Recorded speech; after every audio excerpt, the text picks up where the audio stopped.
guys, this is Andrew with mobileburn.com, and I'm taking a look at the new Moto X. You've seen the rumors, you've seen the leaks, now you can actually see it in person. Well, you can't, but I can. And let me tell you, it's actually kind of nice. When you look at the design of it, you can see there's a very big curve, a noticeable curve. See the back has like a big bump. That's because they wanted to build it for the hand. So instead of having a large phone that you have to kind of struggle to grip, they made it very small, and it kind of contours along the back, and the battery in there curves along with it. So they managed to stick a big 2200 milliamp battery in there, even with the small size. Now I say small size, but it doesn't have a small screen. It has a 4.7 inch display, 720p. Now I'm looking at it, obviously it's not as breathtaking as you see with some 1080p devices, but at this screen size, 720p is definitely more than capable. It's an AMOLED screen. The colors look okay.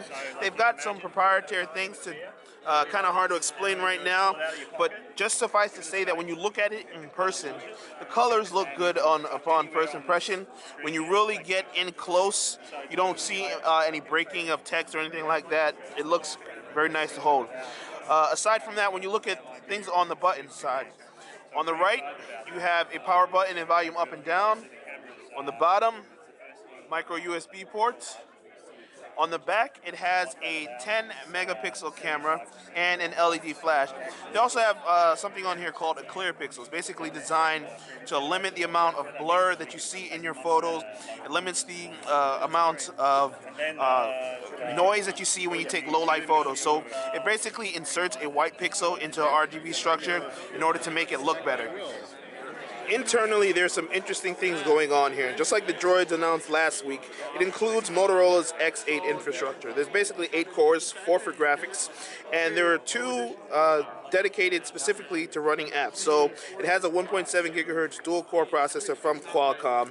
You might have seen that. It's the S4 Pro that you saw in some devices released last year. But it also has a dedicated core for always listening mode, so you can, that's where you see the OK Google, and it automatically responds to your touch list prompts, and it can do things like call people, play music, navigate to apps, lots of stuff. All right, go ahead. OK Google now. Who is Michael Jordan? According to Wikipedia, Michael Jeffrey Jordan, also known by his initials, MJ, is an American former professional basketball player, entrepreneur, and majority owner and chairman of the Charlotte Bobcats. You know what's also great is I could say, OK Google now, how tall is he? Michael Jordan is 6 feet that 6 same inches subject. tall. So it recognized automatically you were referring to Jordan, so the he, it knew to say Jordan. Exactly, Okay. but same thing as with navigation. So if you're in your car, and your phone's in the cup holder, I could simply say, OK Google now, navigate to Battery Park. Navigating to Battery Park. You can even see it's loud in here, and it's still picking up my voice. And as we saw earlier, it worked directly from the lock screen. You didn't have to put in your passcode or anything like that. Now, with the always listening mode, does it always work in a crowded environment, or if there are other people saying OK now, like if I say OK now on my phone, will it recognize you? So touchless control is actually, when you get your device, you train the phrase 3 times, so it knows your voice and is tied to your voice, so it knows you. Okay. So you can see here when I say OK Google now, yes, it responds to my voice because I've gone through that training process. I call it the Beetlejuice training. Yeah. I say it 3 times, and it learns your voice to you. Okay, Motorola includes something called active display. So as you saw, when I flipped the phone over, it automatically recognized what was going on. And then, so I'll try that again. And when you lift up, you see I have an indicator saying that I have some messages, some missed calls. And if I swipe down, it'll take me to all of them. But I can see something specific at the top. It shows me an actual message. So I can see that and say, oh, you know, I need to respond to Rachel. I drag up, and it goes directly into the texting app, which allows me to reach her without having to unlock the screen and find the texting app. So this is a pretty cool thing that they have. Now this works without having to access the power button. So if you put this in your pocket, or if you put it face down and you go away, you're not paying attention to it, when you come back up later on, you're going to see it again.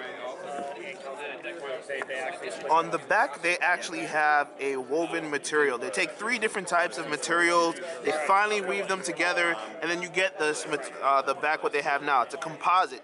Feels really nice, and it changes depending on the color. For instance, the black has a different paint to it, so it feels a little smoother and feel a little nicer, while the white version has a clear coating. So you can kind of feel the difference between the two of them. Both are smooth without feeling glossy or anything like that. It doesn't have the scratchy thing that some people complain about with some Kevlar, but the material itself is very nice, and it is very light. It's only 130 grams. One cool thing that I noticed about it is you see the little Motorola logo on the back. If you're one of the people that puts your finger in the middle of the device, it kind of feels very comfortable in there. It's a little awkward depending on your hand size, but some people might like that. Others might just prefer to do it the natural way, where you can kind of see how much it curves towards the middle, and naturally your hand tends to curve toward the middle, so that's going to fit naturally in there.